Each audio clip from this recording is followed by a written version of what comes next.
Halo anak-anak hebat, berjumpa lagi bersama Miss Sinta. Anak-anak, hari ini kita akan belajar di tematik yang baru, yaitu tematik 5F dengan tema panas dan perpindahannya. Hari ini kita akan belajar di subtema yang pertama, yaitu suhu dan kalor. Kita akan belajar di pembelajaran yang pertama sampai yang ketiga di mata pelajaran Bahasa Indonesia, IPA, IPS, PPKN, dan SPDP. Anak-anak, ada pun beberapa hal yang akan kita pelajari bersama-sama. Yang pertama adalah pengertian dan ciri-ciri teks eksplanasi. Yang kedua, sumber panas di lingkungan sekitar dan pengaruhnya. Yang ketiga, interaksi manusia dengan lingkungan alam. Yang keempat, lagu bertangga nada pentatonik, dan yang kelima, hak sebagai siswa dan warga negara. Selamat mengikuti anak-anak semuanya. Hai anak-anak, hari ini pertama kita akan membahas tentang teks eksplanasi. Teks eksplanasi adalah sebuah teks yang menjelaskan mengenai berbagai peristiwa yang terjadi di sekitar kita, seperti fenomena alam, sosial, dan budaya. Informasi yang terdapat di dalam teks eksplanasi disajikan sesuai fakta dan data. Adapun ciri-ciri dari teks eksplanasi yaitu yang pertama, memiliki struktur yang terdiri dari pernyataan umum, deretan penjelas, dan kesimpulan. Yang kedua, memuat atau berisi penjelasan berdasarkan fakta dan terdapat datanya. Yang ketiga, fakta yang terkandung memuat informasi yang bersifat ilmiah atau keilmuan. Anak-anak, ada beberapa cara yang dapat kita lakukan pada saat kita ingin menulis sebuah teks eksplanasi. Yang pertama, menentukan topik atau suatu kejadian yang menarik, dikuasai, dan aktual. Yang kedua, mencari berbagai macam bentuk informasi terhadap kejadian maupun fenomena yang akan dijelaskan. Yang ketiga, mulai melakukan penulisan dengan cara membuat kerangka karangan.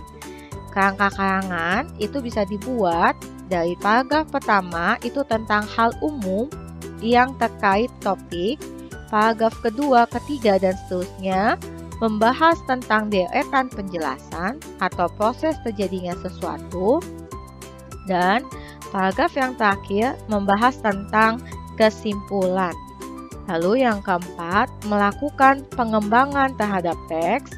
Yang kelima, menulis dengan kosakata atau kaidah penulisan bahasa Indonesia yang tepat. Nah, anak-anak, inilah tentang teks eksplanasi. Nanti kita akan pelajari lebih lanjut pada saat anak-anak mengikuti live streaming tematik. Lalu, anak-anak, yang kedua, kita akan belajar tentang sumber energi panas.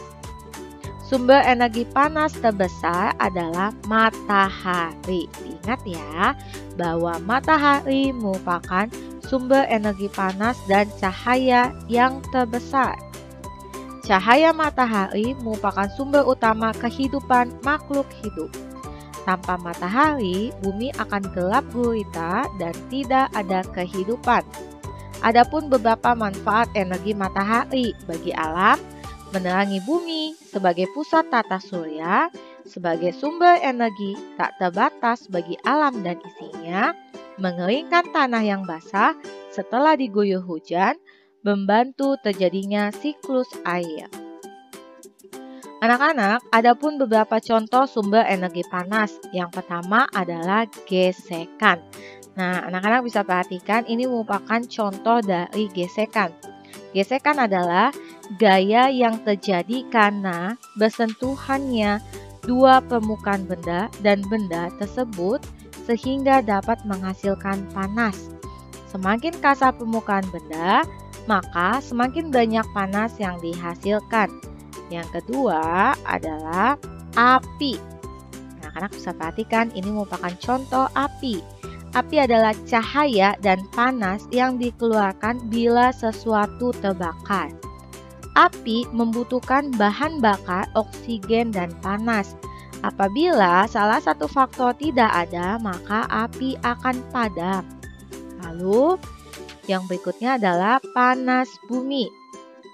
Panas bumi berasal dari panas yang tersimpan dalam bumi sebagai akibat dari pembentukan gunung api.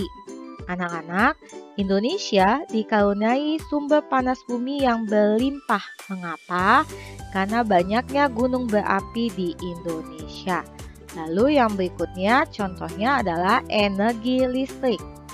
Listrik merupakan sumber energi panas yang universal. Melalui seperangkat rangkaian elektronik, energi listrik dapat diubah menjadi energi panas. Contohnya ada setrika, ada solder, ada juga kompor listrik, ada pemanas air, ada pemanas udara, dan masih ada lagi yang lain. Lalu yang berikutnya, kita akan membahas tentang pengaruh panas terhadap benda. Anak-anak, energi panas disebut juga dengan kalor. Kalor atau energi panas dapat mempengaruhi dua hal. Yang pertama adalah perubahan suhu. Suhu adalah derajat panas atau dinginnya suatu benda. Adapun kalor adalah energi yang dipindahkan dari suatu benda ke benda lainnya karena perbedaan suhu. Jika sebuah benda dipanaskan, maka suhu benda akan naik. Sebaliknya, jika benda didinginkan, maka suhunya akan turun. Lalu, perubahan yang kedua adalah perubahan wujud benda. Anak-anak, ini merupakan salah satu alat untuk mengukur suhu. Namanya adalah termometer. Termometer dibuat berdasarkan sifat benda yang dapat berubah, memuai atau menyusut karena perubahan suhu. Termometer sering digunakan dalam kehidupan sehari-hari. Penemu termometer adalah Galileo.